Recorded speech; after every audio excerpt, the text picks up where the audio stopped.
Mambo vipi mtazamaji wa Bongo Plus TV na 96 Link, kabisa kwenye exclusive interview. Mimi naitwa Victor Madaha, nyuma ya kamera yupo Rizki. Bwana, bahati nzuri sana leo nimepata bahati ya kufanya interview ama kumtembelea mchungaji Anton Lusekelo, mzee wa upako, na vitu vingi sana vya kuzungumza naye. Kwanza shikamoo. Marhaba jambo. Safi kama kabisa. Mungu mwema. Leo nimefurahi kwa mara ya kwanza nafanya interview naye. Karibu sana. Pengine hasa watumishi wa Mungu ni mmoja ya watumishi ambao kwenye jamii mna picha zenu ambazo watu wanazo, ni watu fulani hivi official sana, watu ambao mna misingi yenu. Pengine hasa ukiacha utumishi, kwako wewe hasa ni mtu wa namna gani hasa ukiacha maisha ya kuwa kiongozi wa dini? Kivipi? Maisha yako mengine tofauti, ni mtu aina gani hasa? Maisha mengine sababu Biblia na kuhubiri na kuombea watu. Sina mengine. Pengine mabadiliko ya kiteknolojia ambayo yanatokea sasa hivi. Ukiangalia, nimekuwa nikikuona sana TikTok, mnakuona pia Instagram, hasa unapost zile short, unajaribu kuongea kwa katika muda mchache, lakini ujumbe unafikia. Teknolojia hasa imeleta nini hasa mabadiliko katika uhubiri? Mabadiliko makubwa sana. Sababu unajua teknolojia kwanza imekuja kuua baadhi ya vitu.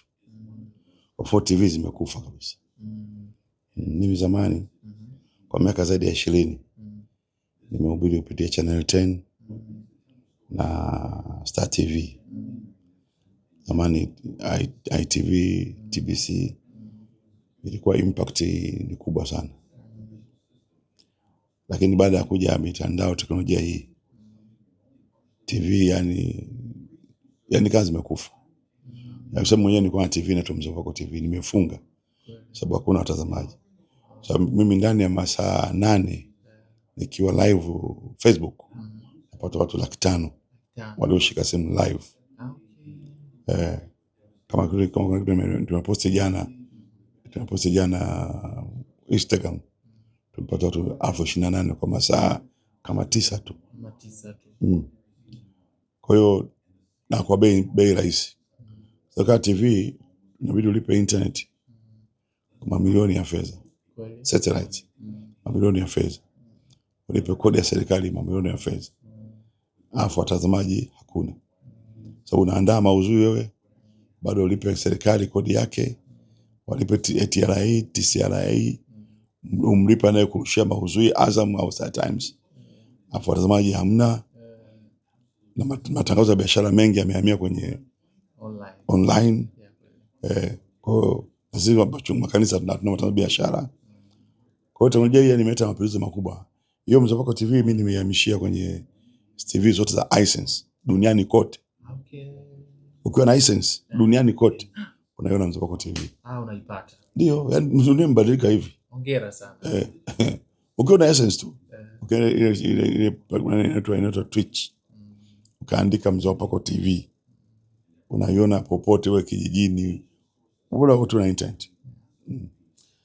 Kwa mabadiliko haya yametuharibia na yametusaidia mpaka tuko nayo miaka sio chini ya 10. Kabisa. Lakini utandawazi ambao umeingia sasa hivi umekuja na haya mambo ya kusema manabii fake lakini japokuwa vitabu vimeandika kwamba zama za mwisho kutakuwa na manabii fake, lakini utandawazi ulivyoingia imeongezeka sana ile kasi, hasa kutokana na mahubiri ambayo yamekuwa yakihubiriwa. Pengine hasa internet nayo imeleta haya mambo, na ni kweli kuna watumishi ambao pengine watu wanaolalamikia kwamba wanaharibu namna neno litakuwa lihubiriwe. Ni kwamba kila jambo kwa msafara wa mamba kenge wakosi. Kila jambo ambacho, kila neno ambalo anaanza binadamu na mapungufu. Kwa sababu hii sio tu manabii fake. Mtandao ni kitu kibaya. Ni kama upanga. Ukiutumia unaweza kutumia kukata kuni au kuua mtu. Sasa mtandao imekuja na mambo yote. Mtandao sio tu mambo ya manabii fake. Mambo mengi mabaya yanasemwa katika mtandao bila aibu. Matusi nini, mambo ambayo wanashangaa. Kwa hiyo ndivyo nikia mtu anatumia vipi. Na sasa ndio hivyo kama manabii fake. Sasa imekuwa rahisi kufikia watu. Kuchukua simu yako tu hivi na kuona umelala, naona makaburi shebe. Naona naona kama kuna nyumba ya bati mahala. Naona kama una miaka 30. Kwa hiyo lakini zamani redio maelfu, TV maelfu. Kwa hiyo mara hii zimerahisisha hata manabii pekee na mtuma fursa. Imradi wala sauti ya kukoroma. Basi kukoroma naona kama kuna unarogwa jogoo na jogoo mweupe. Naona kifo juu yako. Shebe shaba shiba shaba. Huu ni mtupu. Ndio changamoto zake nyingi pamoja na manabii wa Mungu kama lakini wako manabii wa kweli. Kabisa. Wako watumishi wa Mungu wazuri katika mitandao. Wako kina Christopher Makasege. Wako kina Mwingila. Wako kina Mamposa. Wako kina Gamanywa. Wako watumishi wa Mungu wengi. Wako Ruteli. Wako wengi. Wako Anglikani. Wako wa Sabato. Kweli kabisa. Wanatumia vizuri Sabato mitandao vizuri. Wapo wa Katoliki. Wako mashehe wazuri tu. Kabisa. Watu na saa nzuri. Zoe msafara wa mamba. Kenge wakosi. Na hili pia limekuwa likizungumzwa kwa sababu ya kwa mfano kumekuwa na event ambazo zinafanyika zinakuwa hazigusi neno la Mungu direct, lakini inakuwa na katika kiujamii zaidi. Sitaki kuyataja ili kuleta tofauti kwa namna ambayo kwa sababu tunazungumza in general. Kwa mfano unakuta labda kuna event ambazo zinaandaliwa, lakini ukizichunguza kwa ndani unaona ni katika ujamii zaidi. Ni katika mambo mengine ambayo labda watu wanahubiri kuhusu namna ya kupata pesa, namna ya kufanikiwa katika maisha, katika mtindo huo. Pengine watumishi wa Mungu hasa, kuna watu ambao wamekuwa wakiondoka na maswali ya aina mbili. Pengine watumishi mnahubiri pesa ili kuweza kuwapata watu, na kuna wale ambao wanasema kwamba ni lazima waumini wetu tuwape pia na namna ya kupata pesa ili waweze kuishi maisha mazuri katika wokovu. Kuna nini katika hili? Kwamba watu wanahubiri pesa. Kwamba watu wawe na pesa. Kuandaa hizi event pia.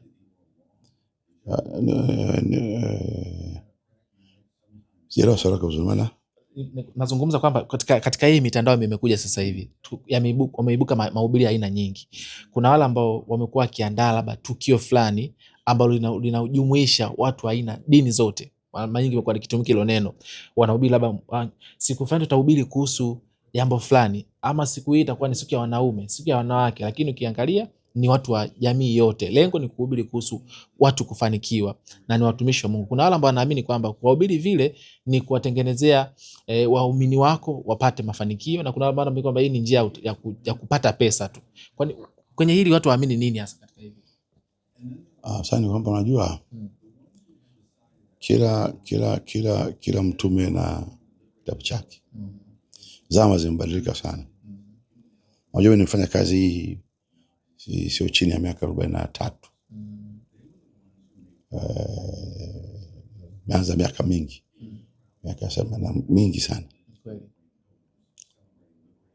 Hiki ni kizazi ambacho watu kama mimi wa intake yangu tunakishangaa. Ni ngumu kupata wahubiri sasa hivi. Kumpata mhubiri anahubiri Biblia. Anahubiri Mathayo. Anahubiri Musa kutoka Galatia. Ngumu sana. Ushauri kama vitu na saa vitu ajabu tu. Yaani hakuna neno porojo. Mtaki kuuzi achana naye. Yaani vitu fulani sijui utakupata hela sijui nini. Yaani ukuti Mathayo 7 ruka. Ukuti neno la Mungu linahubiriwa. Akuta mtu akoti Biblia, akoti kabisa maandiko mwanzo mwisho. Anaongea mambo yake wako nashangaa. Wewe anajitaje mhubiri hata Biblia haijui. Sasa ni kizazi huwezi kuingilia, kuna uhuru wa kuabudu. Huwezi kuingilia. Mungu angalie mavazi. Upepo sio Mungu angalie. Nani sasa Mungu angalie mavazi? Nani anasema hivyo? Watumishi na mlikuwa nikasikia. Huo ni upotofu. Huo ni ushetani. Mavazi iko hivi. Mungu aangalie mavazi, kanasema kama chakula kinamkwaza ndugu yangu sintokula. Maana upendo unajenga, lakini ujuzi huleta majivuno. Ni ukweli mavazi hayatuhuzurishi mbele za Mungu, lakini Mungu anakataa kumkwaza mtu. Kwa hiyo ninaacha kula mbuzi kwa sababu kuna mtu hataki. Ninaacha kuvaa jinsi kama kuna watu wengine katika mila zao, makuzi yao, jinsi ni dhambi. Kwa nimekuwa na hali zote kwa watu wote. Biblia inasema hivyo. Yeah. Nimekuwa na hali zote kwa watu wote ili niwapate watu wote. Kwa hiyo nategemea kumuona mwanajeshi kavaa magwanda ya kijeshi. Unaonaje kama ukamkuta nesi Muhimbili kavaa majeshi ya kijeshi? Sio sawa. Unaonaje ukimkuta sijui shehe anaingia msikitini kavaa makombat ya garage? Kila mavazi na mazingira yake na sehemu zake. Kuna mavazi mimi kama mchungaji siwezi kuvaa, si kwa maana Mungu anachukia, kwa maana zile amri kumi za Mungu zote. Usiibe, kwani ukiiba Mungu anampungukia nini? Mungu anajua ukiiba atakupiga. Usiibe. Nikisema uongo Mungu anampokea nini? Mungu ajua jamii itakukataa ukisema uongo. Unaelewa? Hata kama una maarifa jamii imekukataa. Mara lazima ujenge mazingira jamii kuamini ndio ikusikilize. Lakini mimi nikupongeze pia. Nilikuwa nikikufuatilia sana toka nikiwa bado mdogo. Sikuoni ukihubiri katika ule mtindo wa njoo na mafuta, njoo na maji, njoo na kitu fulani. Una namna yako ya kuuza vitabu na vitu huko sana. Unanijabezi sana huko. Pengine hasa Biblia inatuambia nini hasa katika kutumia hivi vitu kwenye kuponyesha na kuweza kuwaokoa waumini na wanadamu? Hasa si imani mheshimiwa. Uweze kujadili imani ya mtu. Wengine wanapaka majifunzoni utahukumu nini? Si imani yao. Wengine wanabatiza maji mengi, imani yao. Wengine machache, imani yao. Wengine wanaingia na mishumaa kanisani, imani yao. Wengine wanafukiza ubani ule makanisani, si imani yao. Kwa hiyo imani za watu uweze kuzijadili. Anayepaka majivu bora anajua ni ibada yake, unaachana naye. Anayesema mafuta upako unaachana naye. Anayesema si tembea, yani kujua imani. Kuna watu unaona shangaa makanisani, kanisa nzima limejaa mishumaa. Imani yao. Nasikia kanisa nzima wanafukiza ule ubani. Imani yao. Wengine ubani kitu kibaya makanisa mengine. Wengine ndio. Kwa hiyo mambo ya imani yale huwezi kusema hili ni sawa. Anayejua sawa ni yule anayeamini. Lakini tugeukia sasa kwenye hili pia. Ningesema leo nikifika hapa nitajaribu kukuuliza. Kumekuwa na utamaduni ambao Tanzania sasa hivi unafanyika sana, hasa kwenye kuprize misiba. Yani ukitokea msiba, mtu akishafariki, ukiacha kwamba kuna ile ibada ya mtu ya marehemu ameshazikwa na mambo mengine akaendelea, lakini kunakuwa zile kumbukizi zinafanyika pia. Pengine kiimani hasa kwa Ukristo hasa mambo kama hayo hasa Biblia inasemaje hasa? Sasa kila dhehebu ina imani yake. Lakini Biblia inasema hakuna kumbukumbu ya wafu zidi walio hai. Nafuu mtegemee simba, mbwa aliye hai kuliko simba aliyekufa. Daraja kati ya waliokufa na walio hai alipo. Hakuna uhusiano wa hata ufanyaji. Mtu akienda zake ameenda zake mahali kanasema. Imeandikwa msiwalilie waliokufa bali mwalilie walio hai. Mtu akishakufa kitabu chake cha matendo hukumu kimefungwa. Hata muombeaje tayari hukumu imepitishwa. Umeelewa? Kwa mujibu wa Biblia. Ndio maana Lazaro alipokufa akamwambia Ibrahimu, mtume tajiri alipokufa akasema mtume Lazaro aende duniani akahubiri. Abraham akasema hapana, wana Musa na wana manabii. Wana Musa na manabii, kama watu wasikiza wale, hata mtu kutoka katika wafu hawatamsikiliza. Kwa hiyo mtu akishalala kibiblia hana tena nafasi na sisi. Hata ukimuomba asikii, hata ukimwombea Mungu haelewi. Kwa mujibu wa Biblia. Lakini tunafanya kama kumbukizi au kwa mfano kiutamaduni wa Kiafrika ni kuyaenzi yale mazuri ya marehemu ambaye ametutangulia. Ile kwa vipi? Hiyo nzuri. Hata mimi hiyo nasimamia. Ninapokwenda kwenye kaburi la baba, na maana nauisha fikra zake kwenye mioyo yetu. Kwa baba alikuwa anakataa ulevi, bangi, wizi, uzinifu, uzurumaji, kusema uongo, kwa unauisha ile maonyo ya baba. Sio kwa maana ile mifupa, unauisha. Na pesa na kumbukumbu kimzi za Mandela, tunauisha ule uzalendo wake kwa Mandela. Alikuwa anapigania haki za Afrika. Hiyo ndio maana kumbukizi.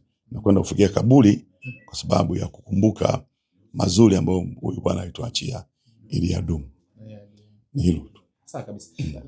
Lakini hapo kuna ile sisi umefika mwezi wa 12 kama uko tunaamua bana tuendeni tukasali katika kaburi labda la babu yetu ama la bibi yetu. Tukaombe. Pengine kuna watu ambao, kuna baadhi ya familia zingine wanabeba mpaka mchele, wanabeba labda sukari, wengine wanabeba kitu fulani, mpaka pesa, shilingi wanaacha juu ya kaburi. Zinamaanisha nini hasa? Sio upagani. Huo ni upagani kabisa. Ni ibada za wafu hizo ambazo maandiko yamepiga marufuku. Mwabudu Bwana Mungu ndiye amri. Usiwe na miungu mingine ila mimi. Usiabudu nyota wala nini wala chochote. Mungu hataki, huo ni ushirikina kabisa. Ndio maana watu wanapata mizimu, wanapata mikosi balaa. Kwa sababu unajua binadamu anapozaliwa anakuwa na malaika wawili. Ana malaika wa kuzimu na malaika ule wa Mungu. Lazima. Sasa ukifa wewe, yule malaika wa kuzimu yule anaenda kuishi kwako. Baada anakuepo. Anakuepo ule. Huyu malaika wa Mungu anaondoka na roho yako. Na Mungu alimtuma kulinde. Anaondoka na roho yako, anaondoka na kile kitabu. Kwamba maliza kazi ya kulinda. Huyu anabaki. Ndio anabaki kusumbua watu. Lakini anabaki kama wewe. Wakikiuka na mburi asema wewe, huyu ana watu wanga. Sababu nyumba ina mizimu. Mizimu ya babu. Sio babu yangu. Kwa sababu babangu mimi amekufa akiwa rafiki yangu. Leo nakuja na kuwa adui ananitesa. Anakuwa sio babangu yule. Ni ile takataka lile. Ndio baki lile. Na kwenye kuwatokea, kwa sababu kuna wengine wanakuambia bwana tulikiomba, kuna muda anatutokea kabisa tunamuona. Wale wana damu nyepesi. Kuna watu wana damu nyepesi ya kuona, wengine hawana. Wanaweza kunitokea kinu hujui. Unajua kuna watu wengine wana damu hizo. Wana damu ambazo zina ni kama vile yani wana damu za kuvuta madudu ya kuzimu. Damu nyepesi zile. Yakikaa tu anapata takataka kule. Wengine waoni. Anavishuhudia. Sasa wale waoni ndio wanatesekaga. Sawa hujui sasa. Huyu anaona.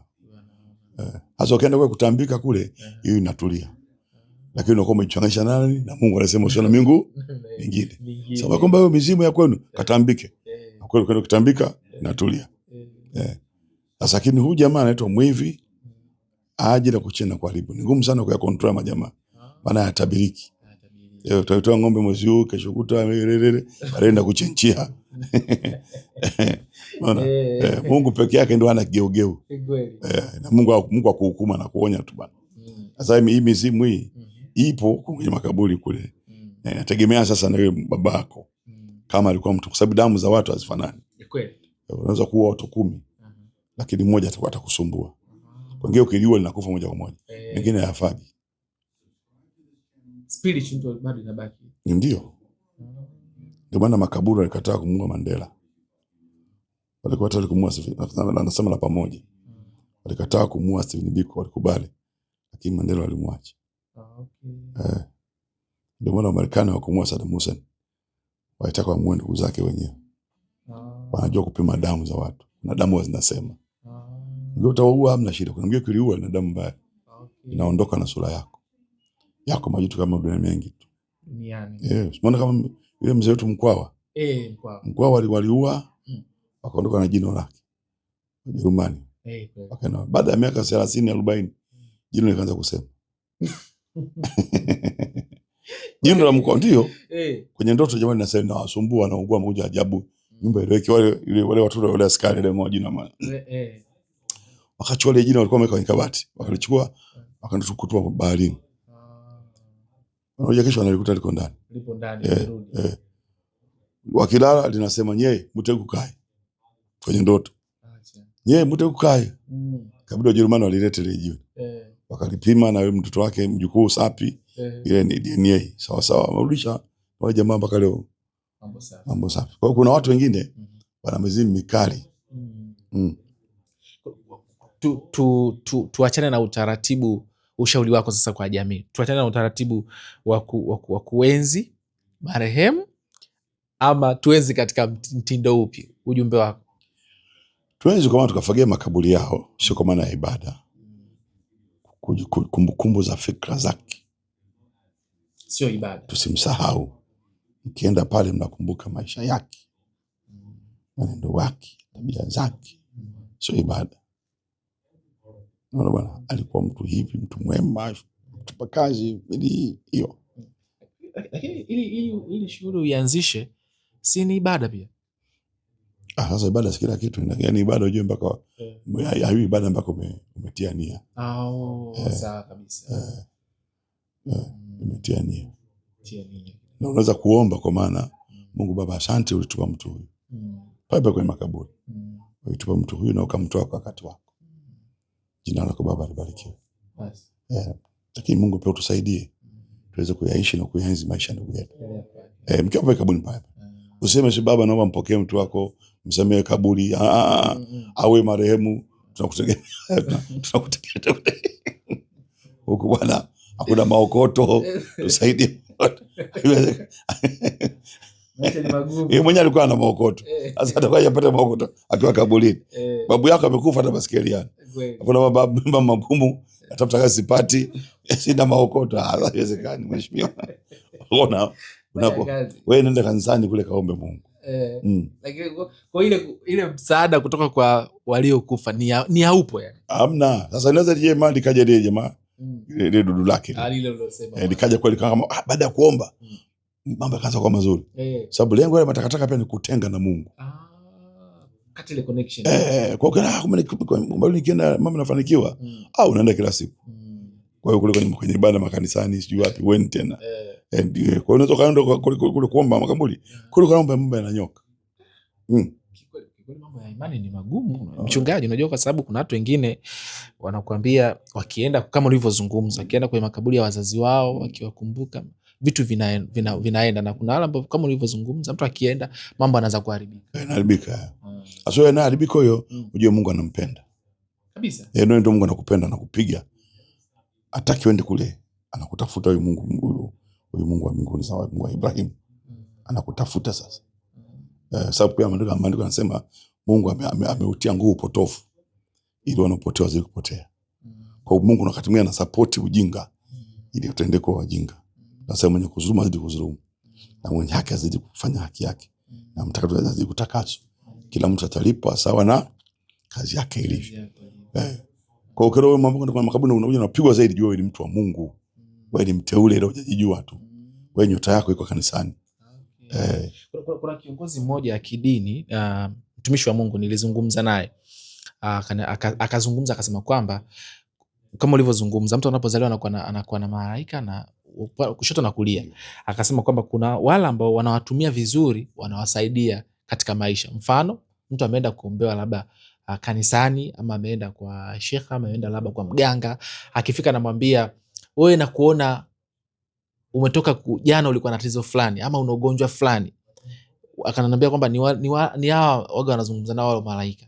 Kuna hiyo science kweli? Ndio, ipo. Hata katika Biblia ipo. Wao sio wao tu katika Biblia wanaitwa watambuzi. Watambuzi, watu ambao ni watambuzi yani. Roho za utambuzi. Lakini za kuzimu pia. Sio za Mungu. Wako watambuzi kabisa. Wanaweza kuona ambayo nyamu yaone. Lakini sio kupitia Mungu. Dunia kubwa unajua hii. Na mambo mengi sana. Hata wewe unaweza kuwa mtambuzi. Ukiamua tarehe kesho. Kama uwezo ni kufundisha. Unakuwa unaona ambao unaweza kuwa waone. Kabisa. Tumeshipita kutafuta kuna siku. Mambo sio. Ukiona ambao angea waone. Sababu binadamu pia aliumbwa na Mungu. Ni kiumbe mmoja mkubwa sana. Kabisa. Sio ufikiri kwa nini yule nyangumi wa baharini ni mkubwa mara 500 mama bilioni ya wewe. Kweli kabisa. Afu Mungu asante kama mtawala. Uje kutafakari kwa nini? Nyangumi wa baharini yule. So mbona Afrika mkubwa? Kweli. Lakini Mungu amsema wewe yuko chini yako yule. Kivipi sasa pale ana nguvu? Nini? Mungu anajua amewekeza nini ndani yako. Ni ujumbe mzuri sana. Mwishoni tutazungumza kuhusu tu ujumbe wa Pasaka. Mwishoni wa haya mazungumzo yetu. Mchungaji, nataka tugeukie sasa kila ambacho kinachoendelea Mashariki ya Kati. Wakati mwingine tusipozungumza haya lazima yanatugusa. Mfano kama sasa hivi kuna bei za mafuta ambazo zimeongezeka, baadaye nitakuuliza pia. Kwa hiyo ni lazima wafahamu ndo dunia ilipo sasa hivi. Pengine hasa katika hivi vita kuna mambo mengi ambayo yameendelea kutokea na mambo mengi sana ambayo pia yanazungumzwa hasa. Pengine hasa kwa wewe hasa ulivyoviona hivi vita wakati vinaanza na namna unavyoviona pia. Ni jumbe gani hasa katika imani na Mungu anajaribu kuwasilisha kwetu? Mimi nilikuwa niko katika zile mataifa yale ya Kiarabu na ya Yemen. Asante kutazama interview hii. Usisahau kusubscribe, like, comment na kushare.